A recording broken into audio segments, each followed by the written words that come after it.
I'm Josh Robertson, and you see it behind me there. It's looking pretty spooky. Let's get over to Hannah Gard now with more on this tropical storm, which is still very far away from us, Hannah. But you've talked about just the fact that it's strengthening like it is right now is pretty unprecedented. Yeah, it is unprecedented. This is rare for this time of year to see any named storm really form in the main development region, as we call it, which is from the Lesser Antilles over to the coast of Africa. We do start to see them increase in July, but we're still in June and we have a tropical storm, and this is soon to become our first hurricane of the season. So right now you can see it wrapping up a little bit. We had some weakening in the convection briefly, but now in the center we're starting to see that blowing up again as the sun has come up over the Atlantic.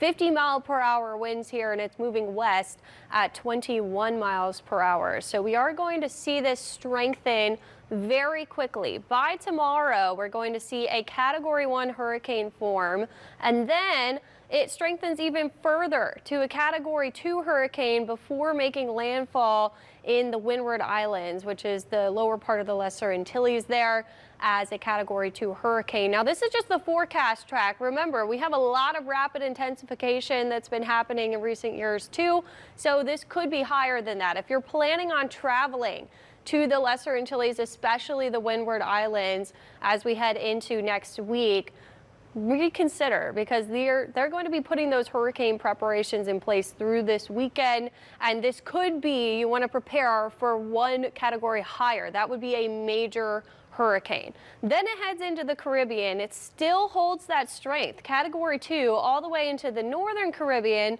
Then the National Hurricane Center drops that down to a Category 1.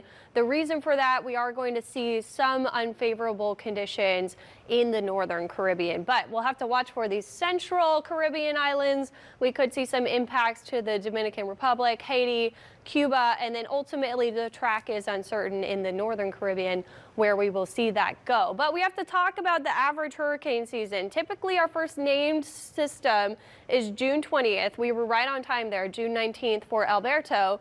The hurricane that we see first is typically August 11th. If we see it form by June 30th, which is the forecast for tomorrow, that will be the earliest a hurricane has formed this far east, so in the main development region, on record. That would be unprecedented.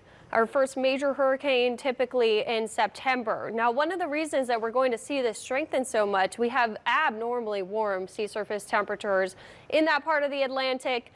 Once it gets into the Caribbean, especially the western and northern Caribbean, it does get a little bit more average for the time of year, which would be helpful to weaken this system, but unprecedented seeing it strengthen this much.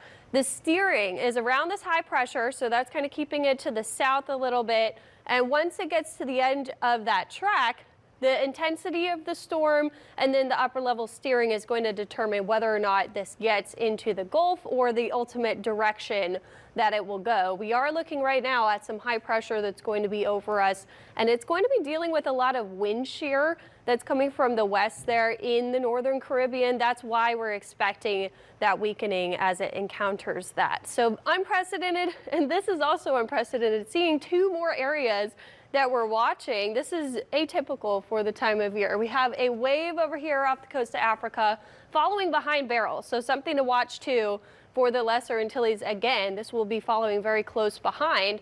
And then we have this area near the Yucatan that has a medium chance of developing into a tropical depression. I think it's unlikely we see a tropical storm with this because it's interacting with the Yucatan Peninsula right now.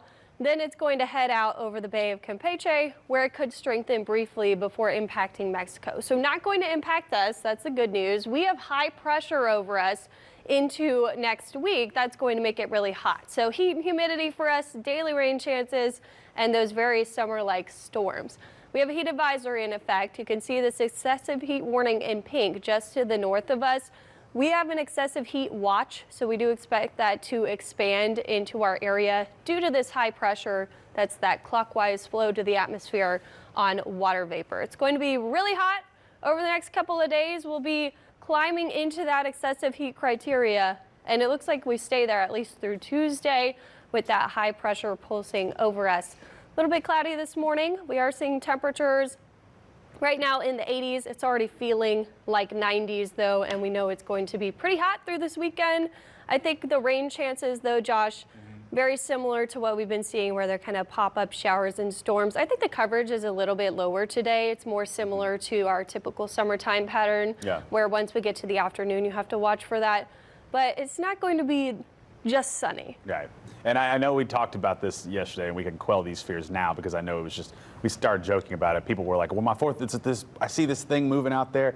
My 4th of July plans, that's not on the table at all. No, unless you're traveling to the Caribbean. If you are traveling to the Caribbean, you definitely want to watch for that, especially for the 4th of July. But for the Gulf Coast right now, this is not an imminent threat. It's something we need to keep an eye on, obviously, but right now, you're good for the 4th of July. The 4th of July looks pretty good. All right, thank you very much there, Hannah.